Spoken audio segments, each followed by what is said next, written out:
I suppose you've all seen this before, or at least one like it. Celebration of the company's 20th anniversary, Thursday, September 16th, 1954, in Fort Wayne, Indiana, and to participate in a 75th birthday salute to its founder, Mr. Dale W. McMillan. 75 years.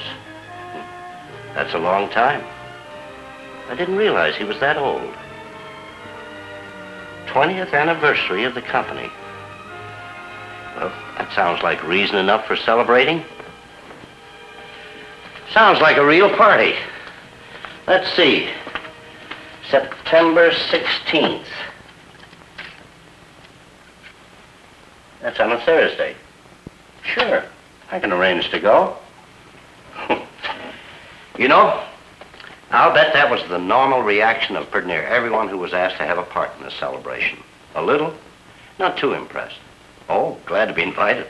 Who wouldn't be? And I, for one, accepted. By the way, I was a part of the celebration because I'm a master mix dealer. I've been at it 8 years now, doing pretty good for myself. You'd think with all that master mix experience behind me that I have more of an insight as to the real reasons behind this celebration. But it wasn't until I'd seen the celebration and a lot of other things that I really found the reasons and could see what they would mean to me. You know, it's a funny thing, isn't it? How little most of us really know about the things we're always bragging about. For years, I've been telling my customers how good Master Mix is. Few of them ever thought to ask me how I knew.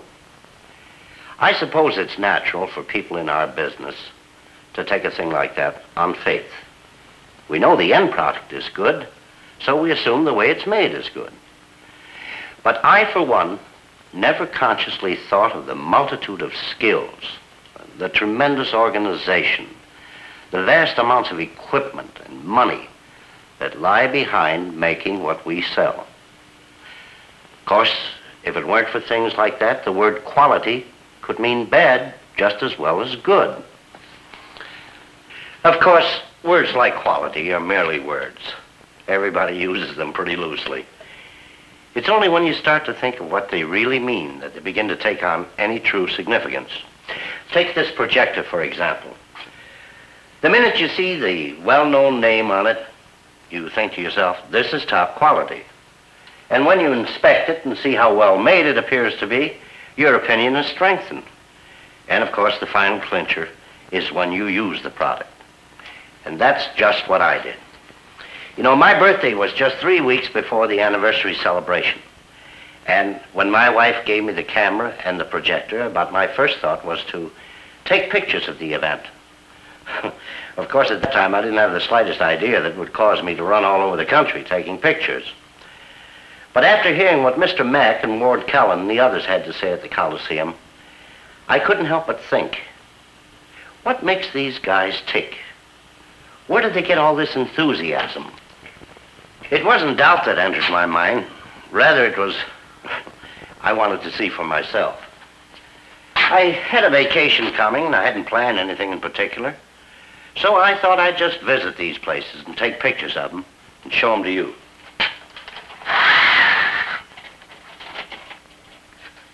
There. Of course, you know what I had in mind. The future. My future and yours. I'm in this business for keeps. And when somebody tells me a lot of things that I didn't know were important to my future, I want proof. And whether I got it or not, I'll let you be the judge. See, it's all in here. But I better apologize at first for some of the photography. Had a little trouble with things like focusing and framing, shutter speed, things like that. But most of it's pretty good, if I do say so myself. So let's settle back and take a look at what I saw at Central Soya. Now, the first few feet of film here, I took around the house, sort of testing the camera and getting the hang of it. I hope you don't mind.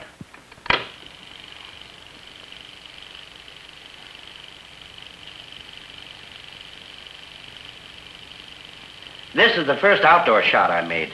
It's our dog playing around the yard. No, I guess it isn't after all. Oh, I know, it's No, that wouldn't be it. I guess I don't know what it is. But I know what this is. I forgot to shut off the camera when I carried it into the house. But don't worry, they get better. They get better. There. How's that? Not bad, huh? I shot this just before I left for Fort Wayne. And this is what I saw when I landed at Bear Field. I was catching on the camera gadgets pretty good by that time. And a lot of you will recognize this scene. It's the Fort Wayne airport as some of the other chartered planes were landing. Maybe you'll see yourself.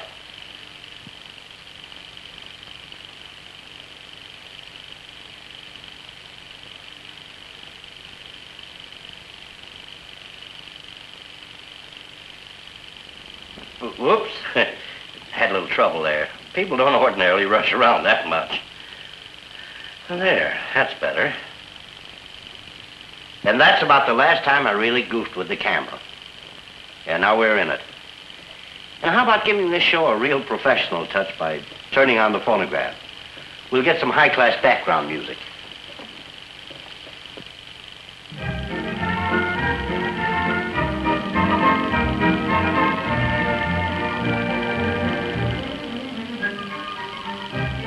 Out at the Coliseum, they gave Mr. Mack top billing.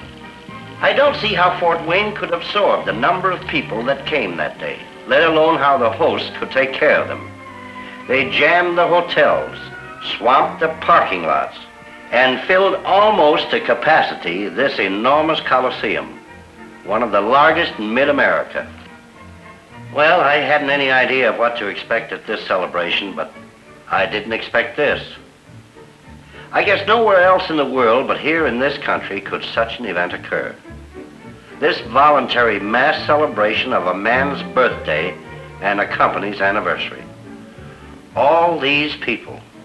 Wow. Maybe this is where I first got the idea about seeing firsthand for myself the reasons that would cause a fuss like this. After all, you don't get the Purdue Glee Club to come out and do public appearances for a commercial concern unless the reason is bigger than just being commercial. And the same goes for the Culver Color Guard, who opened the formal program. People like Rabbi Doppelt, Dr. Raymond Ross Patey, and Herb Schreiner aren't to be had for just any old reason. What they say publicly is their reputation, and they aren't about to pay tribute where tribute doesn't belong. Then when our own people, humble but proud, took their places on the podium, Bud, who introduced Dr. Patey, Mickey, who presented the 20-year awards, and Mr. Mack, who, well, was just Mr. Mack. Dr. Patey, who's one of the 3 directors of TVA, was the main speaker. Let's listen. I want to assure you on behalf of that region, and I say it quite sincerely, that we welcome this type of invasion of our Southland. This location of the Central Soya's plant in Chattanooga, Tennessee, represents a combination, it seems to me, of circumstances where a river has been tamed there for navigation and use, where power has been developed. We are not interested in the South of wooing away from the North and the East industries just to have industries. We do know, however, that we need the pioneering spirit which characterizes this organization and its leadership. Well, now that makes good sense. It's not just industry for industry's sake that makes the world go round. It takes quite a little more. Mickey McMillan had something to add. That's a new twist to so-called hard-nosed industry. We are honoring in particular the man who has provided the courage, vision, the management to build a business which provides for most of us today the wherewithal to feed and care for our families and enjoy some of the better things of life. Well, I am no philosopher or analyst. I'm a salesman, but I can sure understand that. Just like here. A few short weeks ago, Bill Keller passed to a better world from which we hope he may return in spirit to be with us today. Mrs. Keller is in the audience. We would like to have her step forward and receive this medallion in Bill's honor. Mrs. William Keller, escorted by her son, Tom Keller.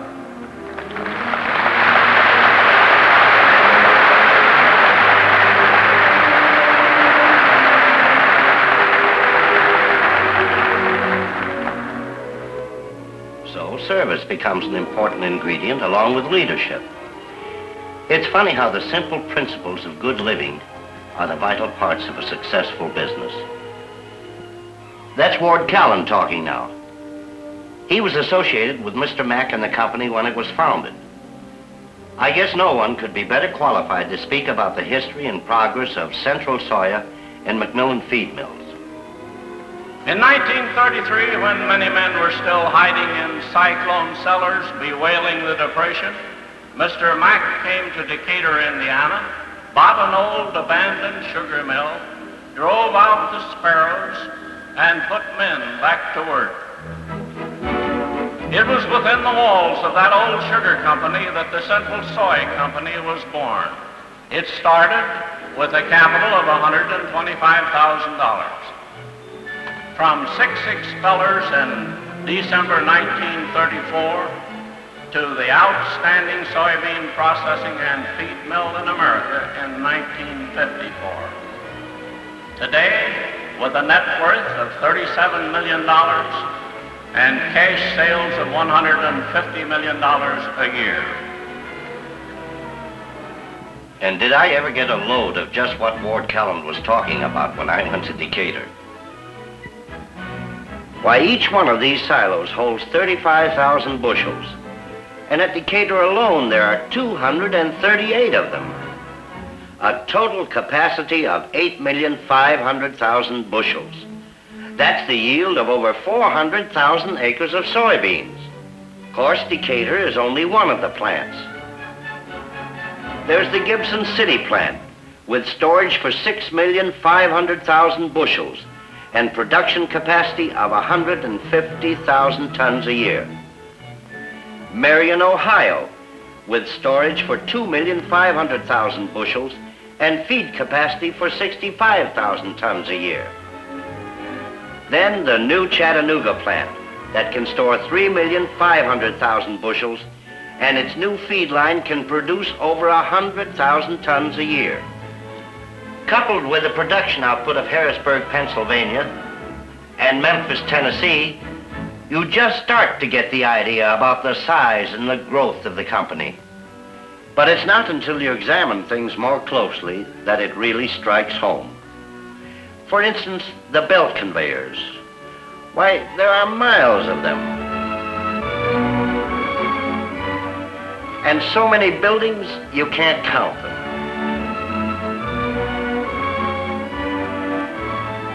Storage tanks for raw materials and finished materials that are heated all winter and agitated to keep the contents uniform. Pipelines to move the liquids from the tanks to the plant. Railroad sidings and boxcars all over the place. And you could have blown me over when they told me that Macmillan was the Pennsylvania Railroad's largest single freight customer between Pittsburgh and Chicago. Now, how about that?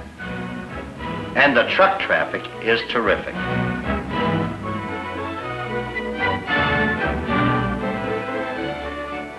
Now, here's the thing that really set me to thinking.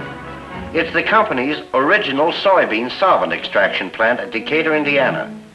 It's here that Mr. Mack's idea really changed the whole feed business. Here are some of those original German machines still at it after all these years. This is a flaking machine.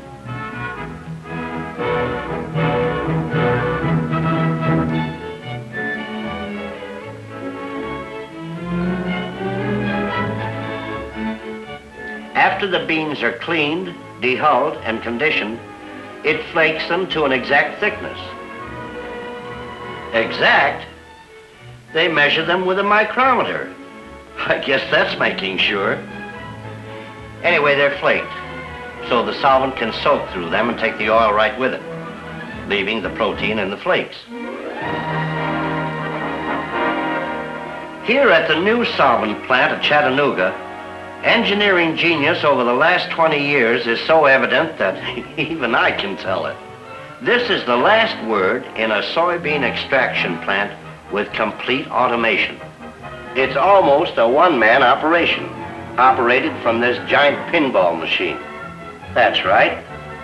That panel controls all of this maze of tubes, hoppers, dehumidifiers, humidifiers, extractor, solvent reclaimer, meal vaporizer, toaster, and even these huge drying tubes.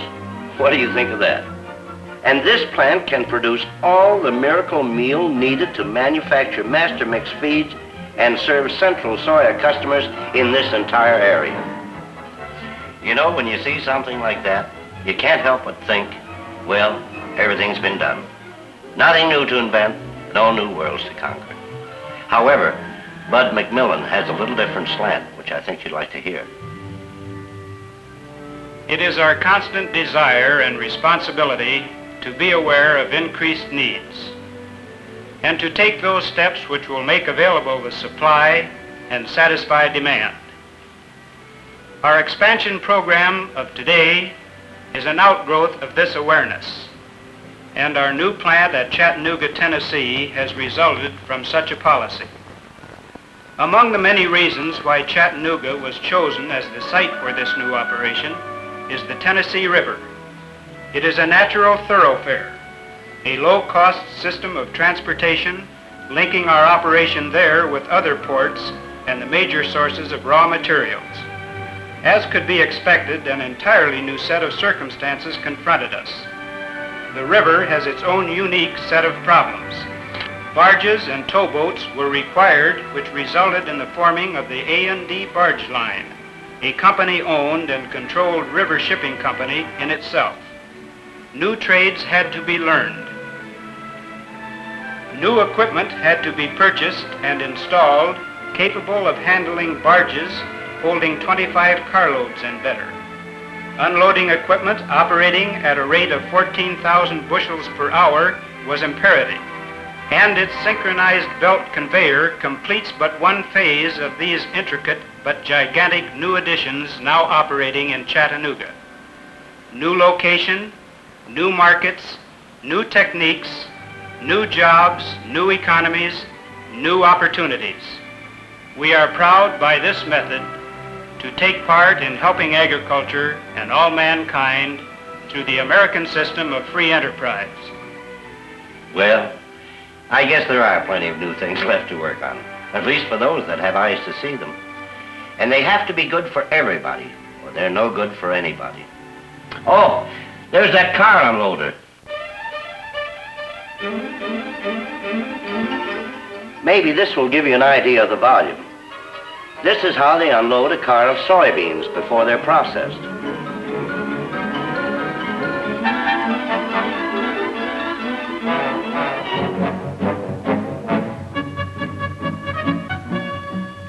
Just as easy as burping Junior. And they can dump 216 boxcars a day.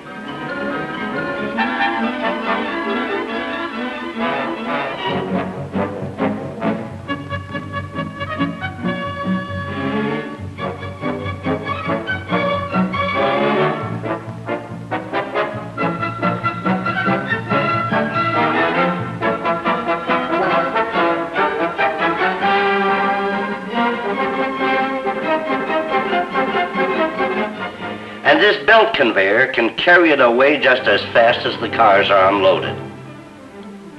They even have huge electromagnets to pick up any scrap iron fragments that might have gotten into the beans. Fragments? Look at that hammer hang on. Kind of like Brer Rabbit and a tar baby. Of course, there are many other important ingredients besides soybeans or miracle meal that go to make master mix. These ingredients are brought to hoppers directly from the receiving docks by belt conveyors. All of them play a real important part in making master mix the real balanced feed that it is. Before any of these ingredients go to the actual feed mixing line, however, they're carefully inspected and numerous tests are made to ensure control of quality. In fact, thousands of tests are made every year. Modern analytical balances and skilled technicians make it possible to maintain a high degree of uniformity in the nutritional value of master mix feeds. Here is a carotene extraction setup used to measure the level of vitamin A, another illustration of the extreme care exercised in order to produce a better feed. They even examine samples under a microscope and compare them to a known standard. So when you see all these ingredients in hoppers ready for the feed line, there's no doubt about their quality. Right under the hoppers is the feed line. It's where the various ingredients are proportioned and brought together ready for mixing. Those machines lined up there are called gravimetric weigh feeders. Quite a mouthful. This instrument proportions the ingredients by weight and is accurate to an amazing degree. This is the weigh table inside the feeder. The feed falls on the belt and is weighed as it passes over this table. It's preset for the correct amount and automatically sees to it that just that amount goes to be mixed. This one works in pounds per minute. But over here, this little one weighs in ounces per minute. They told me that it can evenly proportion as little as 1/3 of an ounce of ingredient to a ton of finished feed. Oh boy, that's something. The various ingredients from the feeders are collected by this covered belt conveyor and carried to the mixers, where they are mixed thoroughly. Any liquid ingredient is added at this point. After mixing, the feed is routed through this machine in sort of a giant sifter. Has big screens in it and takes out any lumps or foreign materials. Here the bags are filled by automatic scales that let the correct amount of feed go into each bag. Pretty fancy sewing machine, don't you think? Anyway, they told me that the 2 bag filling and sewing machines at Memphis can put out 20 bags of feed per minute. This is how they move the bags from the bag filling operation to the various loading docks. These deflectors allow them to route the bags any place they want to. No trouble.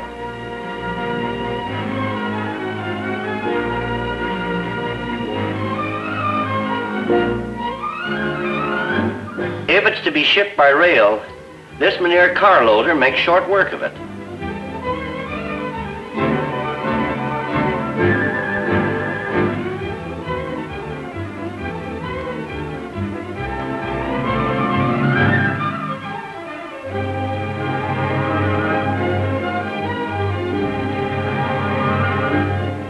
And for truck delivery, the conveyors go right to the truck. All in all, I guess they thought of everything. You know, when you look at all these plants, you wonder how it could all have started from one man. And what sort of man he must be to have created such a tremendous enterprise. What Rabbi Doppelt said about Mr. Mack throws considerable light on the subject. As such, his biography is indeed the success story of free enterprise. But this deep faith of his in free enterprise is grounded in the deeper moral principle of personal responsibility for his fellow men. And so as he built his vast industrial structure, he built also homes and centers and hospitals and parks and playgrounds for his co-workers and their families. Is grounded in the deeper moral principle of personal responsibility for his fellow men. Well, how about that? You know, that's where you separate the men from the boys. But it's like a lot of Mr. Mack's other insights. One in particular is the relationship he established between the company and the land-grant colleges. That's a pet of his, and it's a thrill to hear him talk about it. And so today, We have men from the land-grant colleges to the number of, I was just told, 175. And will you rise?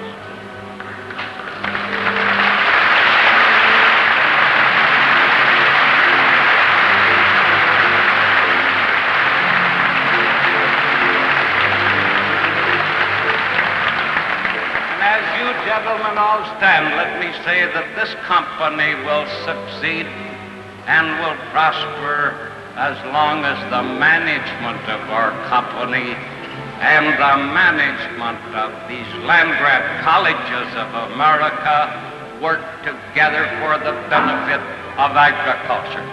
Thank you. And do they work together? Listen to what Dr. Butts, Assistant Secretary of Agriculture, had to say. Dr. Butts was the speaker at McMillan Park. Good afternoon. I would like to pay tribute to the Central Soya Company and the McMillan feed mills for the part they have played in translating scientific research in animal nutrition and animal management into the practical results we see in the fine feedlots and barnyards throughout America.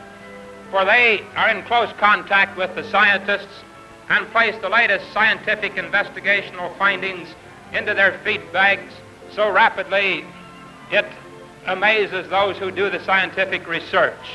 And I think great tribute is due them for the fine job they have played and for the way they have cooperated with the research establishments in the nutritional laboratories of America.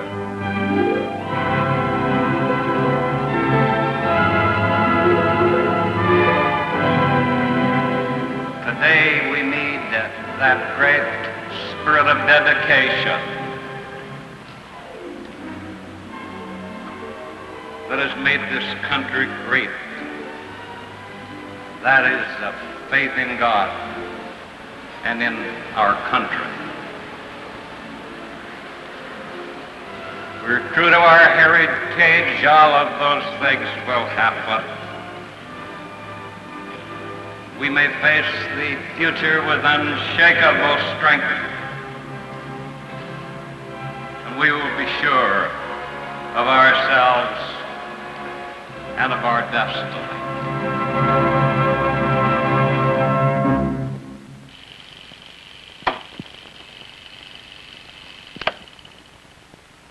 You got the idea all right, didn't you?